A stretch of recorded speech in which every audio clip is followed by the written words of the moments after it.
담임 목사님 말씀하실 때 많은 은혜 받으시기를 바랍니다.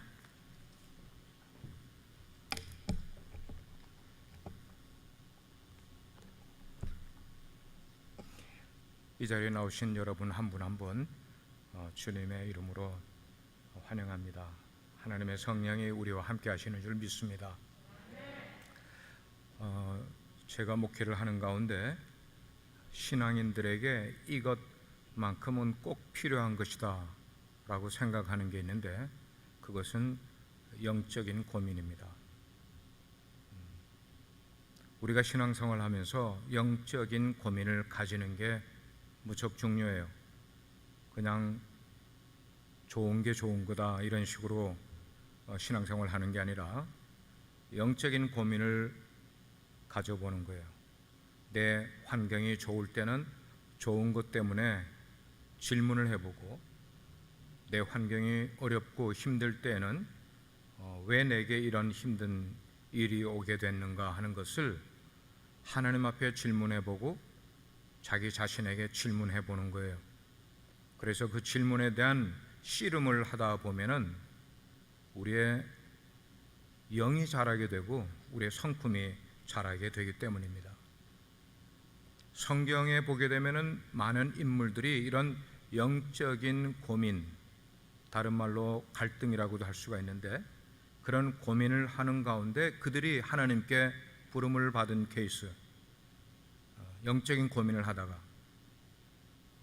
그리고 부름을 받고 영적인 고민을 하다가 그러기 위해서 1년을 보내고 3년을 보내고 40년을 보내고 이런 일들이 성경의 인물들 가운데 있게 되는 것도 우리는 알게 돼요.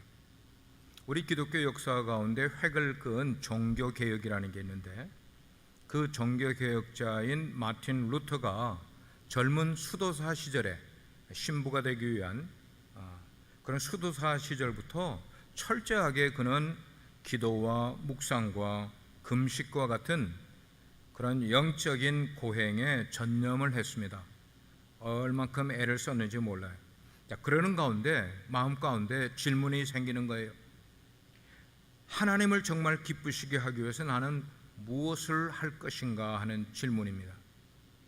하나님을 기쁘시게 하기 위해서 내가 할 수 있는 최선의 것은 무엇일까? 이거를 두고 심각하게 고민하는 거예요. 캐톨릭에는 그 당시에 고해성사라는 게 있었습니다.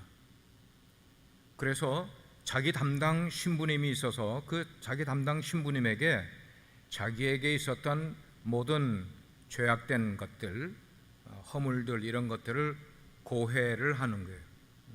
그래서 저는 이제 큰 성당들을 방문을 하면은 꼭 그 고해 성사하는 곳을 한 번씩 가보기를 또 합니다. 근데 그가 늘 자기가 찾아가서 고해를 했던 그 신부님이 계신데, 그 신부가 너무 이 루터가 자주 고해를 하러 오기 때문에, 그래서 와서 고해를 하고 참회를 다 하고 나면은 거기를 나가서 뭐 2시간 있으면 또 뻑 찾아오는 거예요. 또 고해할 게 있다고 또 찾아오는 거야. 그리고 그날 일과가 다 끝나고 집으로 가다가도 또 집으로 가다가 중간에 도로 돌아와서 또 고해할 게 있습니다라고 신부님, 그러니까 신부님이 이 한 청년에게 너무 자기의 시간도 열정도 많이 빼앗기는 것 같으니까 좀 성가신 마음이 생겼어요. 그래서 어느 날은 화를 내면서, 루터, 다음부터는 시시한 것 가지고 와서 고해하지 말고 네가 살인을 했든지 간음을 했든지 그 정도 문제를 가지고 나를 찾아오라고 그렇게 이야기를 했다고 그래요. 자, 그런 영적인 고민, 그런 것들이 있음에도 불구하고 루터의 영적인 고통이 사라지지가 않았어요. 고민이 점점 더 커지는 거예요. 그래서 그 당시에 그가 비텐베르그 대학에서 성경을 가르치고 있었는데, 그는 20대 말에 신학 박사 학위를 받고 그 캐톨릭 대학에서 성경을 가르치는, 철학을 가르치는, 신학을 가르치는 그런 일들을 했는데, 어느 날 그가 시편을 읽다가 시편 22편 1절에 이런 구절이 있어요.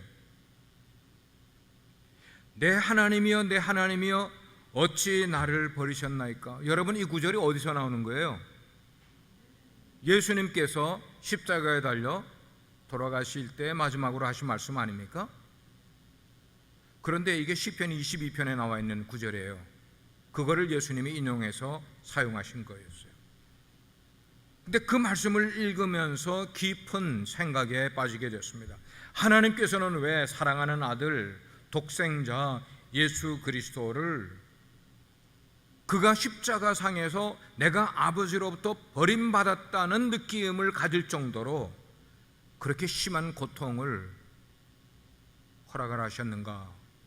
이것이 걱정이 돼서, 고민이 돼서, 해결이 안 돼서 묵상을 하다가 그가 그 내용을 깨닫게 된 것이었어요. 하나님이 예수님을 통하여서 이 온 인류의 죄악들을 다 사해 주시려고 할 만큼 하나님께서는 우리를 그만큼 사랑해 주시는 하나님, 은혜를 베풀어 주시는 하나님이시라는 것을 루터가 그 말씀을 묵상하는 가운데 그걸 깨닫게 된 거예요. 루터가 성경 말씀 가운데서 깨달은 중요한 구절 가운데 하나가 로마서 1장 17절 말씀입니다. 오직 의인은 믿음으로 말미암아 살리라 하는 이 구절, 이 구절을 들고 루터가 종교개혁이라는 그 엄청난 교황권을 향하여서 한거의 깃발을 들 수 있었던 것은 바로 이 한 구절이 그의 마음을 그렇게 확신으로 움직였기 때문인 거예요. 여러분들에게 질문해 보고 싶어요. 여러분들은 신앙생활을 해오면서 그런 영적 고민을 가지고 있습니까? 그 고민에 대한 질문을 하나님께 혹은 여러분 스스로에게 질문하고 그 응답을 구하면서 신앙생활을 하고 있습니까?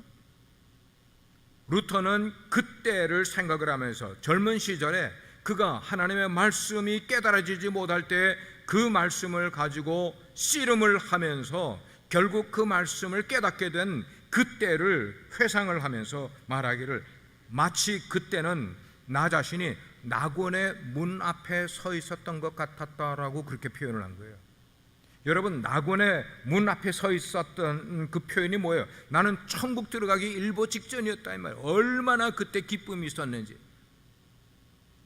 영적인 고민을 하고 말씀이 깨달아지지 않은 것 때문에 고민을 하다가 그 말씀이 깨달아졌을 때에 느꼈던 그 엄청난 기쁨, 그걸 그는 그렇게 표현을 한 거예요. 여러분에게 다시 질문을 해볼까요? 여러분은 언제 거듭남의 은혜를 체험을 하셨냐 하는 거예요. 언제 여러분들이 거듭남의 체험을 하셨습니까? 21세기로 넘어가면서 모더니즘에서 포스트 모더니즘으로 거쳐가면서 그 포스트 모더니즘의 그 중요한 것 가운데 그 이슈가 뭐냐면은 사람들이 더 이상 누군가를 의지하지 않게 되는 삶을 살아간다는 거예요. 누군가를 의지하지 않는 거예요. 그러면 누구 마음대로 살아가는 거예요? 자기 스스로 결정하고 자기 마음대로 살아가는 거예요. 그래서 오늘날은 스스로의 힘으로 살아가는 것을 가장 커다란 매력으로 느끼는 시대가 바로 이 시대인 거예요. 이거 한 번 안 마셨나요? 요 며칠 전에 저희 아들하고 얘기를 하다가 G세대에 대해서 우리는 Z라고 그러죠. G세대에 대한 이야기를 나누는데 요즘 20대 사람들은 G세대예요. 그 G세대 전에는 밀레니얼 세대 전에는 X세대, 그리고 부모 세대. 근데 이 G세대는 아주 독특해요. 개성이 강하고 누구를 디펜드 하려고 하지 않고 모든 것을 독자적으로, 내가 나의 인생을 변화시키는 것도 누구에 의해서가 아니고 나 스스로 변화시키려고 애를 쓰는 세대. 지금 포스트 모더니즘 세대가 그런 세대란 말이에요.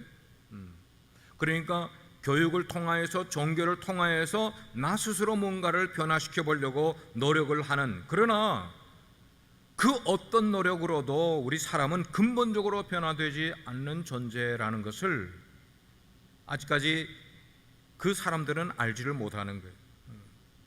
성경은 그렇게 이야기를 하고 있어요. 우리 인생의 존재의 변화나 어떤 삶의 변화는 오직 하나님의 은혜로만 가능하다고 말씀하는 게 성경이에요. 여러분 믿으시면 아멘 하시기 바랍니다. 우리의 변화, 우리가 진짜 전적으로 변화가 되는 것은 우리가 아무리 의지적으로 노력을 하려고 해도 우리의 의지는 한계가 있는 거예요.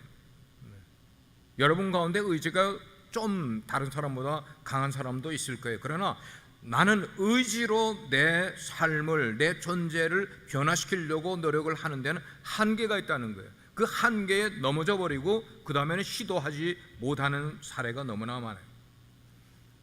우리가 신앙 가지고 있는 이 신앙에는 질서라는 게 있습니다. 그런 의미에서 신앙은 하나의 체계라고 볼 수 있어요. 체계라는 것은 시스템인 거예요. 신앙은 시스템을 가지고 있어요. 그 체계의 가장 기본이 뭐냐? 그게 하나님의 은혜를 아는 마음이 우리 가운데 있어야만, 깨달아져야만, 하나님의 은혜를 내 가슴에 머금고 살아가야만 내 인생의 변화가 일어나지, 그 이외에 어떤 것으로 변화가 되지 않는 거예요. 저는 우리 성도들을 볼 때도 마찬가지예요. 10년이 지났는데도 변화되지 않던 사람이 어느 순간 변화가 일어나기 시작을 해. 그 변화는 왜 일어나는가 하면 은혜를 받고 하나님의 성령이 그를 움직이기 시작을 하니까 그의 인생에 변화가 일어나는 것을 알게 돼요. 그래서 우리들의 삶의 모든 것들이 사실은 바로 이렇게 하나님의 은혜 위에 있어야만 되는 거예요. 우리의 기도도 그렇고, 우리의 예배도 그렇고, 우리의 헌신도 그렇고, 우리가 전도를 한다는 것도 전부가 다 이 하나님의 은혜 위에 세워져 있을 때에 이런 것들이 온전하게 자기 자리를 마련하게 되는 거예요. 그렇습니다. 구원받음에 대한 감격 위에 우리의 신앙이 세워지게 될 때에 우리는 건강한 신앙인이 될 수가 있는 거예요. 그래서 여러분 자꾸만 하나님의 은혜에 나의 삶을 맡기는 훈련을 자꾸만 하셔야 돼요. 맡긴다는 건 다른 말로 표현하면 그분 앞에 내려놓는 훈련을 자꾸만 해야 돼. 내가 많이 내려놓으면 많이 내려놓을수록 내 인생을 그분께 더 많이 맡기게 되는 것이고, 많이 맡기면 맡길수록 하나님의 은혜가 나의 인생을 좌우하게 될 때에 내 인생은 내가 알지 못할 평안 속에 들어가면서 인생이 얼마나 온전하게 만들어지는지 모른다는 거예요. 오늘 본문을 보게 되면은 몇 가지의 그런 영적인 고민 가운데 하는 질문들이 나오고 있어요. 바울이 1절에서 그렇게 이야기를 합니다. 과거에 우리는 허물과 죄로 죽었던 존재들이다. 그래서 이 세상 풍속을 쫓아가던 삶을 살아가던 사람들이고, 공중 권세에 잡은 그 악령을 따라 살았던 존재이며, 내 육체가 원하는 것, 내 마음의 욕심을 따라 사는 본질상 진노의 자녀가 바로 우리들이었다라고 우리의 존재를 확인시켜주고 있어요. 우리 사람의 진짜 모습을 보려면은 우리는 창세기 에덴 동산으로 가면은 쉽게 우리 인생의 본질을 볼 수가 있게 돼요. 처음 모습. 거기는 우리 인생의 조상인 아담과 하와가 등장을 하고 있어요. 그들의 모습을 통해서 우리의 모습을 성경 속으로 이렇게 넣어서 보는 거예요. 거기에 아담과 하와가 바로 우리라는 것을 거기다 생각을 해보면 되는 거예요. 태초에 하나님께서 인간을 만드시고 그 인간에게 하나님의 영을 불어넣어 주시게 될 때에, 그때의 우리의 인간은 그냥 착하기만 한, 죄가 없는 그런 순결한 존재로 창조된 존재가 우리 인간이었어요. 아담이 그랬고 하와가 그랬어요. 그러나 불행하게도 아담과 하와는 뱀의 모습을 가장한 사탄의 꼬임에 그만 넘어가 버리고 말았어요. 그래서 선악과를 따먹는 죄를 짓게 됐고, 그로 인해서 우리 인간 내면에 있던 하나님의 형상이 어떻게 되어버렸어요? 파괴되어 버렸다는 거예요. 우리 속에 하나님의 형상이 있었는데 그게 파괴가 됐어요. 그걸 잃어버려 버리게 됐단 말입니다. 하나님의 형상을 잃어버리게 된 거예요. 여러분, 사탄이 뭡니까? 오늘 말씀 보니까 사탄은 공중 권세에 잡은 악한 영이라 그렇게 이야기를 했어요. 그래서 아담과 하와 이후로 모든 사람은 사탄의 공격과 그 유혹의 영향을 받으면서 지금 저와 여러분은 바로 그렇게 사탄의 영향과 사탄의 유혹의 영향을 받으면서 숱한 죄를 짓고 살아가는 존재가 바로 우리들의 실존인 거예요. 그러면 여러분에게 한번 질문해 보겠어요? 아담과 하와가 에덴 동산에서 죄를 지은 이유가 뭘까요? 왜 죄를 지었을까요?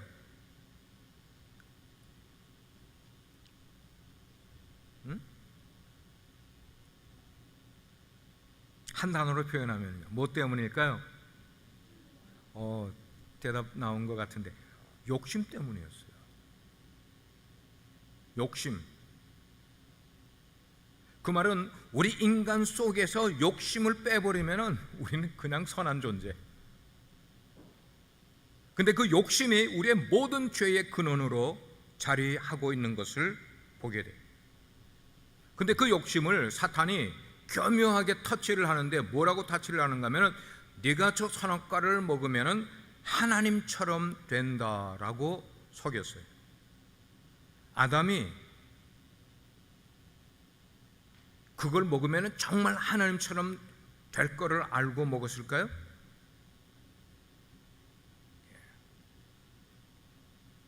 피조물인 사람이 어떻게 창조주처럼 될 수가 있냐고요.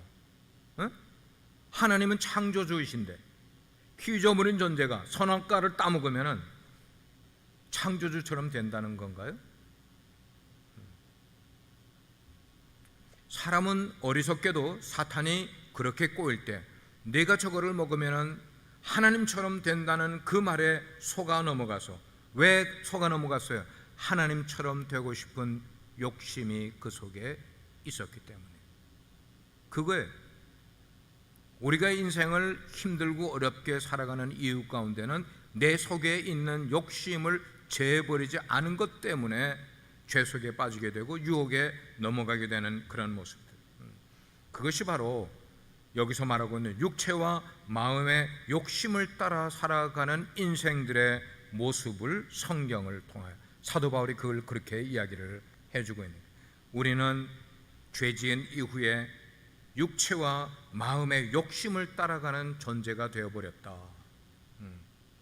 그리고 그 죄의 결과는 죽음이라고 이야기를 해요. 그래서 로마서에서는 죄의 싹은 사망이다, 그렇게 이야기를 하고요. 우리는 죄와 허물로 인하여서 하나님과의 관계가 끊어진 상태로 떨어지게 된 것이에요. 자, 근데 그런 우리에게 어떤 놀라운 일이 일어나게 됐느냐? 그게 오늘 본문에 나와 있어요. 긍휼에 풍성하신 하나님께서는 허물과 죄로 죽었던 우리를 그리스도와 함께 살리셨다는 말로 설명을 하고 있어요. 그리스도와 함께 살리셨다. 하나님께서는 과거에 허물 많던, 죄 많던, 그래서 그걸 때문에 죽었던 사람들을 불쌍히 여기셨다. 하나님이 우리를 사랑하신 것은 전적인 하나님의 은혜였기 때문에 우리는 사랑받을 자격이 아무것도 없는 존재로 세상에 태어났는데, 하나님께서는 사랑받을 자격이 없는 그런 우리들을 사랑해 주셔서 우리를 살려주셨다. 따라서 우리는 더 이상 하나님을 두려워하는 존재가 아니고 하나님을 뭐라고 부를 수 있게 됐다고요? 아버지라고 부를 수 있게 됐다. Father. 다음 주면은 아버지 날인데, Father, 아버지라고 부를 수 있게 됐다는 거예요. 또한 하나님께서는 우리를 그것으로 끝내게 하지 아니하시고, 오늘 말씀해 보니까 하나님의 자녀인 우리를 하늘 위로 올리셔서 하늘에 예수 그리스도와 함께 앉을 수 있게, 거기에 하늘 위에 함께 앉을 수 있는 그런 놀라운 영광을 우리에게 허락해 주셨다는, 그래서 영원한 생명의 나라에 참여하게 만들어 주신 그 놀라운 하나님의 은혜, 이 모든 놀라운 일이 우리가 사랑받을 만한 자격이 우리 가운데 있기 때문에, 그런 권한이 우리에게 있기 때문에가 전혀 아니라 오직 뭐 때문에요? 하나님의 은혜의 길 때문에. 하나님의 은혜로 된 것이다. 하나님의 은혜로십니다. 은혜란 그것이에요. 그레이스라는 것은 대가도 없이 조건도 없이 거저 주시는 것, 거저 주시는 것. 이 엄청난 일 중심에 누가 계셨는가 하면 예수 그리스도가 계셨다는 거예요. 지금까지 이야기한 그 엄청난 일의 중심에 예수 그리스도가 계신 거예요. 예수 그리스도는 이 세상에 오셔서 우리를 위해 십자가를 져주셨어요. 우리가 져야 될 십자가를 당신이 져주셨어요. 우리가 흘려야 될 피를 당신의 보혈을 흘려주셨어요. 그것 때문에 우리의 죄가 씻음을 받고 영생의 길이 열리게 되었단 말입니다. 할렐루야. 그러므로 우리뿐만 아니고 우리 이후에 오는 세대들을 향하여서 우리가 해야 할 일이 있는데, 그 일이 뭐냐? 그 은혜에 풍성하신 하나님의 긍휼하심을, 그 풍성하신 은혜를 오고 오는 세대 사람들에게 널리 전파해야 될 책임이 우리 가운데 있다는 거예요. 그렇습니다. 우리가 구원받은 것은 오늘 8절 말씀 한번 다시 한번 소리내서 읽도록 하겠습니다. 8절 시작.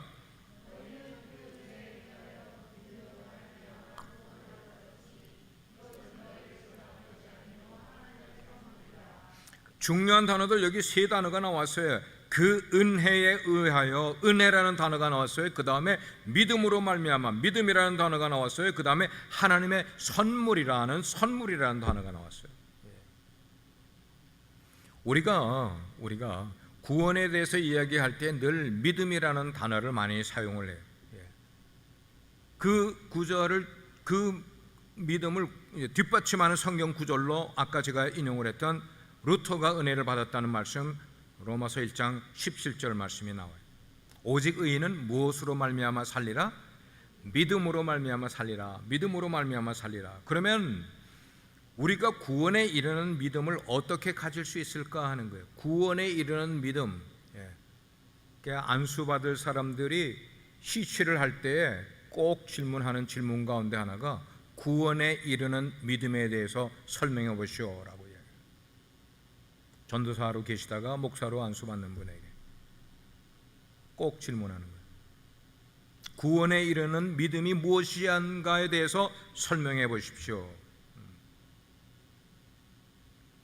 우리가 구원에 이르는 믿음을 어떻게 가질 수가 있을까? 믿음은 우리의 인간의 노력으로 만들어질 수 있는 게 아닌 거예요. 우리가 그거를 착각을 하면 안 돼. 우리는 내가 믿어서 구원에 이른다고 생각을 하는데 아니더라는 말이에요. 마틴 루터가 이야기하기를 하나님의 말씀이 선포될 때에 성령이 역사하심으로 우리 사람 안에 믿음이 생긴다, 그렇게 이야기를 했어요. 하나님의 말씀이 선포될 때에 성령이 역사함으로 사람의 마음에 믿음이 생기게 된다, 그렇게 이야기를 했어요. 얼마나 정확한 표현인지 모르겠어요. 결국 믿음이라는 것은 성령이 역사하지 않으면 우리가 의도적으로 믿으려고 해서 믿어지는 게 아니더라는 말입니다.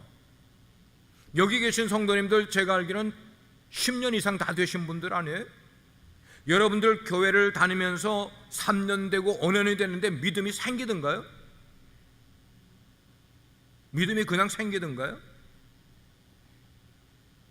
미스터리한 거예요. 믿음이 생기는 거는.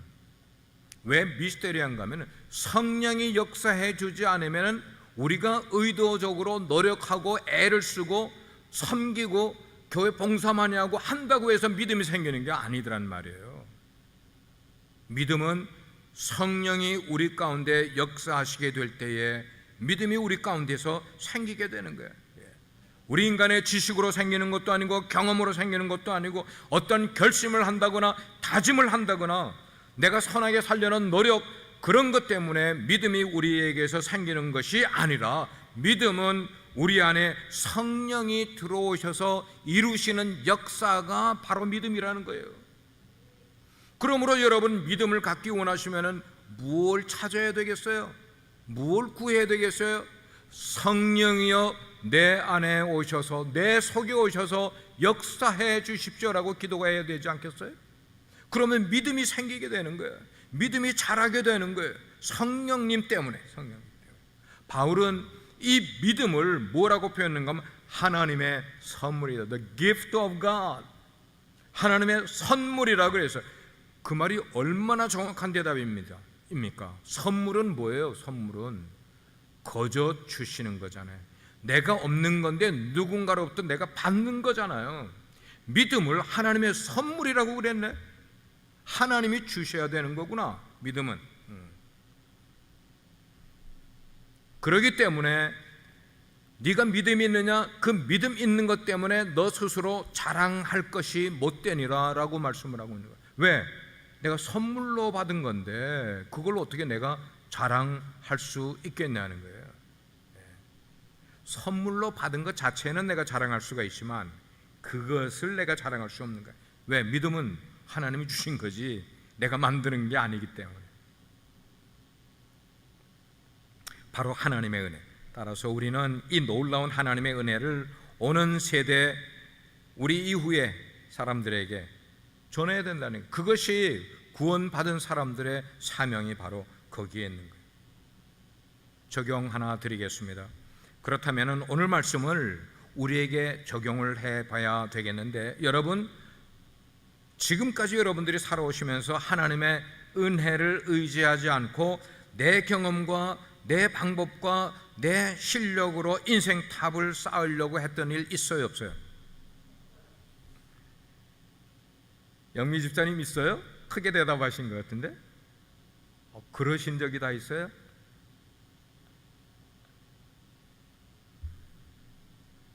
우리 인생을 돌아보면은 하나님 의뢰하지 않고 내 경험과 내 실력과 내 노력으로 내 인생탑을 쌓으려고 했던 적이 수도 없이 많아.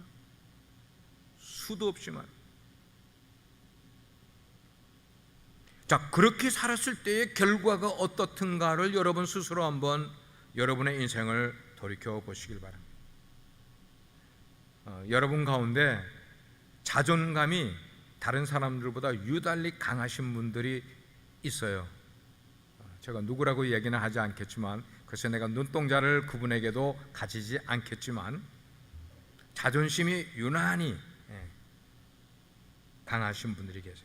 그렇게 자존감 혹은 자존심이 강한 사람일수록 남을 잘 의지하지 않아요. 근데 이런 분들이 신앙을 가지고서 하나님을 잘 의지하지 않아요. 왜냐하면 내가 내 인생을 만들어갈 자신이 있다고 생각하기 때문에.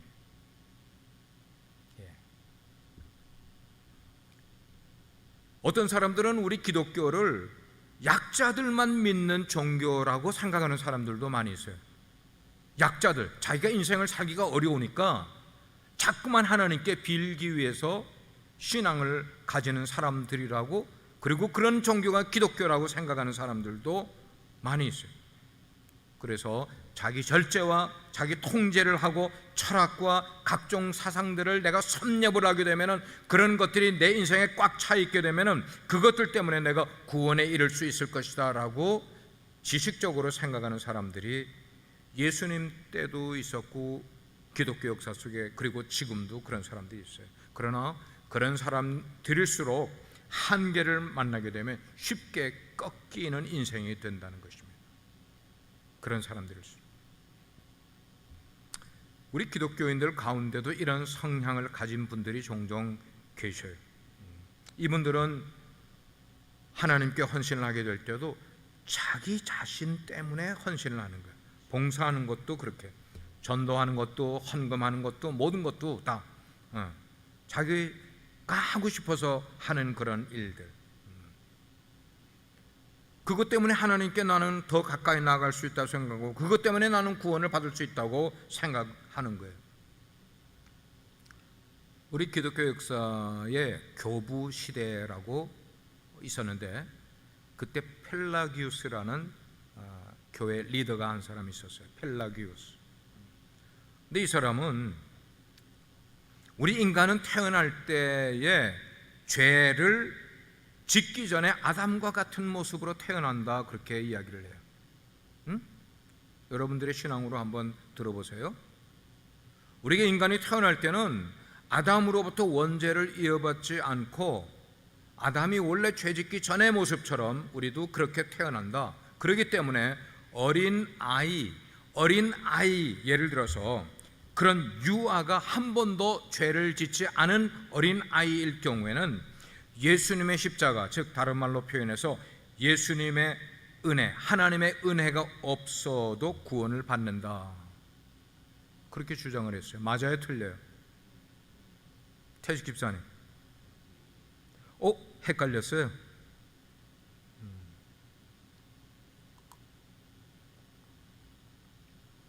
이 사람은 쉽게 표현하면 원죄가 없이 인간이 태어나는 그 부분을 이야기를 해서 초기의 교부 시대의 이단으로 우리 기독교 역사에 기록되어 있는 그런 사람이에요. 아니에요. 우리는 태어날 때부터 죄를 지을 수 있는 성향을 가지고 태어나요. 이걸 우리는 원죄라고 이야기를 해요. 원죄라는 것은 아담이 지은 죄가 그러니까 유전돼서 우리에게 내려오는 게 아니라, 아담이 선악과 따먹은 건 그 죄가 유전되어서 오는 게 아니라 그 죄 지은 그 죄 지을 성향이 우리 가운데 태어날 때부터 가지고 나온다는 거예요. 그 말은 어린아이가 태어나서 무인도에서 자라도 죄를 지을까 안 지을까? 죄를 짓게 돼 있다는 거예요. 펠라기우스의 말에 의하면은 무인도에서 먹을 거 다 개주고 그랬으면은 죄를 짓지 않아야죠. 그래서 아무리 노력해도 우리 힘으로는 구원을 얻을 수 없다는 것. 충실하게 교회 생활을 한다고 해서, 여러 가지 섬기는 일을 많이 한다고 해서 구원을 얻을 수 있는 것이 아니라는 것. 구원은 오직 하나님의 은혜가 우리 가운데 임하게 될 때에 구원이 이루어지는 거예요. 또 다른 적용을 한번 여러분께 드리겠어요. 자, 그러면은 하나님의 은혜로 구원받은 자로서 하나님의 그 풍성한 은혜를 세상에 나타내기 위해서 우리가 할 수 있는 일, 구체적으로 어떤 것이 있을까? 적용 질문인 거예요. 한번 여러분 가운데 나는 하나님의 은혜를 체험한 적이 있습니다 하는 분들은 아멘 해보시기 바라요. 자, 대답을 하셨어요. 우리가 경험했던 그 하나님의 은혜를 세상에 널리 전하는 것은 우리 신앙인들에게 주어진 사명이에요. 가장 기본적인 사명이에요. 그것을 위하여서 먼저 우리가 해야 될 것은 그 받은 은혜에 감격하는 삶을 매일매일 우리가 살아야 되는 거예요. 그걸 잃어버리지 말고 살아야 되는 거예요. 때로는 우리의 삶이 고통스러울 때도 있고, 육체적으로 내 삶의 환경이 어려워서 마음적으로 심리적으로 힘이 들 때가 있어도, 그것과 다르게 내가 하나님으로부터 받은 은혜가 있다면 그 은혜 때문에 내 삶은 여전히 감격하는 삶을 살아갈 수 있어야 된다는 거예요. 비록 현재 여러분들이 힘들고 어렵다 할지라도 그 구원받은 감격, 기쁨, 그리고 그 감사를 잊지 않게 되면은 세상 사람들이 보게 될 때 저 사람 참 희한한 사람, 희한하게 인생을 살아가는 사람이네, 저렇게 힘들고 어렵고 그런데 원망이나 불평이 나오지 않고 그가 감사하는 삶을 살아가고 있어? 놀라운 사람이야? 그러면서 그 사람들이 우리 그리스도인들을 경이롭게 바라보지 않겠냐는 거예요. 그럴 수 있죠. 그렇게 되면은 우리가 받은 하나님의 은혜가 그 사람들에게 전해지는 거예요. 우리가 입으로 예수 믿으라고 하지 않아도 우리의 삶의 그런 모습이 드러나게 되면은 그들이 정말 이상한 일이고, 그 이상한 일 보니까 내가 너무나 마음이 끌린다고, 당신이 믿는 그 신앙을 나도 가져보고 싶다고. 왜? 자기도 힘들고 어려운 때가 있으니까. 근데 자기가 이기려고 하는 방법과 너무 다르게 그 사람이 이겨내는 모습이 너무 보기가 좋은 거예요. 그러므로 성도는 끊임없이 우리 주변에 하나님의 은혜와 복음을 그렇게 전달하는 통로가 되어야 합니다. 우리가 경험한 하나님의 그 사랑, 그 하나님의 은혜를 사람들이 이해하고 받아들일 수 있도록 우리의 삶을 통하여서 선포하는 거예요. 그게 그들에게 선포해 드리는 거예요. 예수님께서 승천하시기 전 지상 최대의 사명을 제자들에게 남기셨는데 그 남긴 내용은 땅 끝까지 이르러 내 증인이 되라, 그렇게 말씀하십니다. 땅 끝까지 이르러 내 증인이 되라. 그 증인이 전해야 될 그 내용, 복음, 그 복음이 다른 말로 표현하면 하나님의 은혜인 거예요. 하나님의 은혜, 하나님의 사랑인 거예요. 그 하나님의 은혜를 경험한 사람들이 해야 될 또 다른 두 번째의 사명은 뭐냐면 내 삶에서 선한 열매를 맺어가야 한다는 것입니다.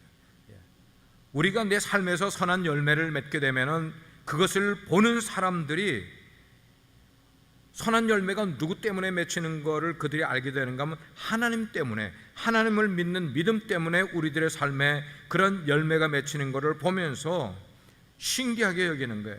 그러면서 우리가 영광 돌리는 하나님께 그들도 영광 돌리는 삶을 살고픈 마음이 그들 가운데 생기는 거예요. 그러니까 하나님은 우리를 선한 일을 하게 하기 위해서 지음받은 존재라고 깨닫게 해주시는 거예요.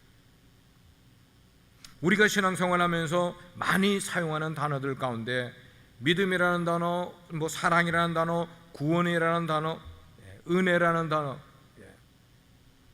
우리는 하나님의 은혜로 곧 믿음으로 구원을 받았어요. 어떻게 보면은 그 은혜는 하나님이 우리에게 주시는 것이고 믿음이라는 것은 우리가 하나님께 올려드리는 것 같지만 오늘 말씀을 보니까 사도 바울은 그 믿음조차도 우리에게서 하나님께 가는 것이 아니라 하나님이 우리에게 주셔야만 생기는 것이 믿음이라고 사도 바울이 말하고, 아멘입니까? 놀라운 거예요. 구원을 얻고 하나님의 자녀가 되는 데는 우리의 의지나 우리의 노력이 전혀 개입이 되지 않는다는 것, 여러분들도 경험하셨잖아요. 여러분도 성령님이 찾아오셔서 굳어진 우리들의 마음을 움직여 주셨기 때문에 우리가 믿을 수가 있게 된 거예요. 그렇지 않고 내가 자유로 교회를 다닌다고 해서 저절로 믿음이 이렇게 쑥쑥 자라는 경우가 없다는 거예요. 절대로 그런 일이 없다는 거예요. 그러므로 우리에게는 자랑할 것이 없다는 것입니다. 구원받은 것도 자랑할 것 사실은 아니고 내가 믿음이 있다는 것도 자랑할 것이 아니고 할 수 있는 것 있다면은 그게 뭘까? 감사하는 거예요. 기뻐하는 거예요. 하나님이 내게 은혜를 주시면은 그저 그게 감사하고 기쁘고 그렇습니다. 오늘 말씀을 종합을 하겠습니다. 전적인 하나님의 은혜가 아니고는 우리의 구원은 불가능했습니다. 우리 모두 그 은혜에 감사하면서 갚을 수 없는 그 은혜를 주신 하나님을 이 세상에 선포하는 일에 저와 여러분들이 마음을 다해서 힘쓰는 우리 빛과 소금의 교회 성도들 되기를 주의 이름으로 축복합니다. 이 시간에 우리가 같이 한번 기도할 텐데, 이런 기도 제목 같이 나눕니다. 오늘 말씀 가운데서 뽑은 거는 주님, 오직 하나님의 은혜가 아니었으면 현재의 내가 있을 수 없었음을 고백합니다. 그러나 지금까지 살아오면서 하나님의 은혜를 의지하지 않고 내 경험과 방법으로 내 인생 탑을 쌓으려 했던 점들을 기억합니다. 주님, 그것을 오늘 저녁 회개합니다.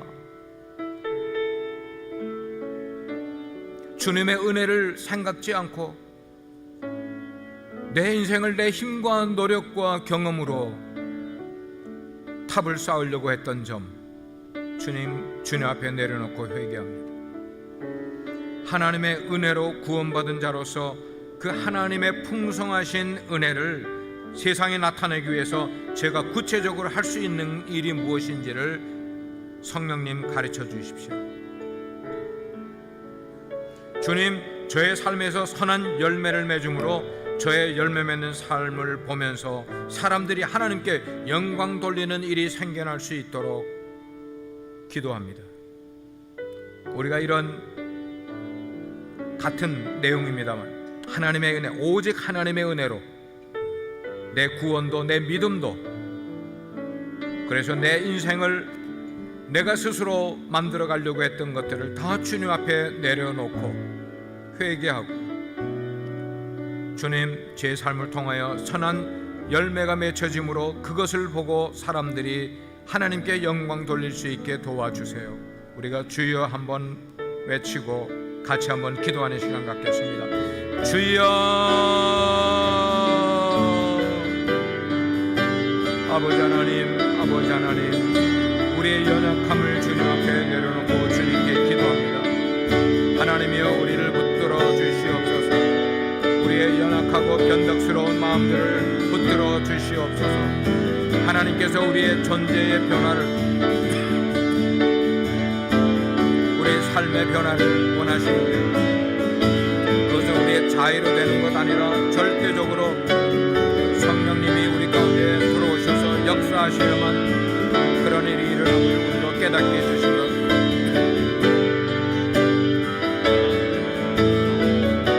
하나님, 그런 믿음이 우리 가운데 있기를 원합니다. 주님께 우리의 삶을 맡깁니다. 주여 받아 주시옵소서. 오 주여, 우리의 인생 속에 찾아와 주셔서 주인 되어 주시고, 성령께서 그렇게 우리를 이끌어 주시고 인도하여 주시기만을 간절히 기도합니다. 오 주여, 우리를 온전히 주님께 서렌더, 주님께 온전히 맡겨드립니다. 주님 주장하여 주시는 인생 되기를 간절히 원합니다. 오 하나님, 그렇게 우리를 하나님 내 삶 가운데서 있어주도록 주님 도와주시기를 간절히 원합니다. 하나님 저 말씀 내가 받은 귀한 은혜, 하나님 저 말씀 쏟아버리는 자 되지 않도록 주님께서 도와주시고, 하나님 내가 살아가면서 주님 저 말씀 귀한 선한 영향력을 맺는, 하나님 귀한 열매를 맺는 하나님 귀한 삶 살아갈 수 있도록 주님 도와주시기를 간절히 원합니다. 하나님 저 말씀 내가 받은 은혜가 얼마나 큰 은혜입니까?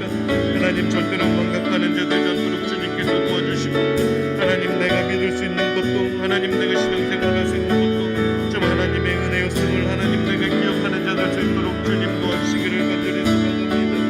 하나님 내 마음대로 살으려 했습니다. 하나님 저 같은 힘대로 살 수 있을 거라 생각했습니다.